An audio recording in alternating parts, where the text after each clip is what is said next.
अस्सलाम वालेकुम। उम्मीद है कि आप सब खैरियत से होंगे। तो आज मैं जो कहानी आपको सुनाने जा रही हूँ उसका टाइटल है टाइम पास। उम्मीद है कि आप सबको पसंद आएगी, और अगर आपको पसंद आए तो प्लीज़ मेरे चैनल को लाइक एंड सब्सक्राइब कीजिएगा, और हो सके तो मेरी कहानी को शेयर भी कीजिएगा। मेरा नाम सदफ है और मैं एक बहुत ही खुश मिजाज लड़की थी। मेरे पास किसी चीज़ की कमी नहीं थी। मैं बहुत ही अमीर ख़ानदान से ताल्लुक़ रखती थी, लेकिन मेरे अंदर एक जज्बा था कि मैं लोगों की मदद कर सकूं और गरीब लोगों के मसाइल को समझकर हल कर सकूं।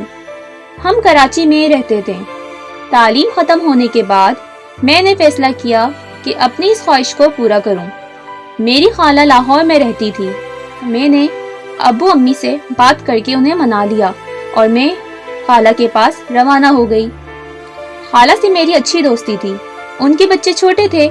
जब मैं वहाँ गई तो 2 दिन घूमने फिरने के बाद मुझे वहाँ के लोगों और माहौल के बारे में काफ़ी मालूमात हासिल हो गई थी।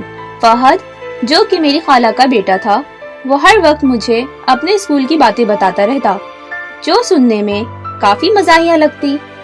उसने मुझे भी कहा कि आप मेरे स्कूल चलें, तो मैं अगले ही दिन उसके साथ चली गई और वहाँ जाकर मैंने सबको सलाम किया, खैरियत दरियाफ्त की। तो वो लोग मुझे मशकूक नज़रों से देखने लग गए, क्योंकि वहाँ 2 फीमेल टीचर्स थीं जो किसी से भी बात नहीं करती थी। खैर, वहाँ एक क्लास खाली थी, तो मैंने बच्चों को पढ़ाना शुरू कर दिया। बच्चे जल्द ही मुझसे घुल मिल गए। वहाँ की प्रिंसिपल ने मुझसे पूछा, क्या आप टीचर हैं? मैंने कहा नहीं, बस मुझे अच्छा लगता है। तो वो बोले, अच्छा, हमारी एक टीचर नहीं है, क्या उनकी जगह आप पढ़ा सकती हैं? तो मैंने हाँ में जवाब दे दिया, और इस तरह मैं वहाँ के बच्चों को पढ़ाने लगी। और वहाँ मेरी मुलाकात आयान से हो गई। वो भी वहाँ पढ़ाता था। उसने मैथ्स में बीएस किया था। ऐसे ही कुछ दिन चलता रहा, थोड़ी बहुत बातचीत होती रही। एक दिन अचानक मेरे नंबर पर मैसेज आया कि मैं आपको बहुत पसंद करता हूँ, आप मुझे बहुत अच्छी लगती हैं। मैंने कहा, सॉरी, ये रॉन्ग नंबर है, आप दोबारा कॉल ना करना, वरना मैं पुलिस को रिपोर्ट करवा दूंगी। लेकिन वो ना माना। बोला, आप सदफ हो ना? मैंने कहा, हाँ, मैं सदफ हूँ। तुम कौन हो? उसने कहा, मैं अयान हूँ, मैं आपसे मोहब्बत करता हूँ। मैंने कहा, ऐसा कुछ नहीं होता, ये सिर्फ अट्रैक्शन है।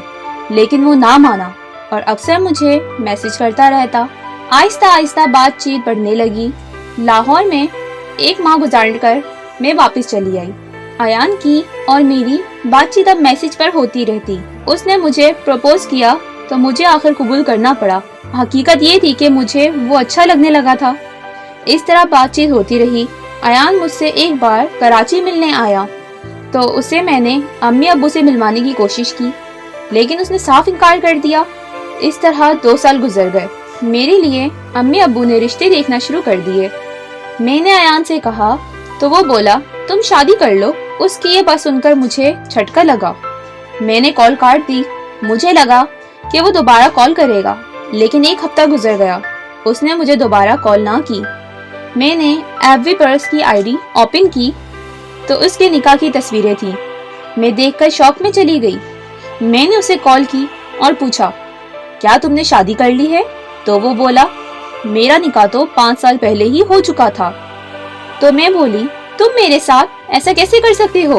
तो वो बोला, मैंने पहले दिन तुम्हें देखा तो तुम काफी बोल्ड और मुख्तलिफ थी, तो तुम्हारे बारे में जानने का तजस्सुस हुआ, लेकिन तुमसे सिर्फ दोस्ती की हद तक ही मैं रह सकता हूँ। तुम मेरी बीवी नहीं बन सकती, क्योंकि तुम यहाँ एडजस्ट ही नहीं कर पाओगी।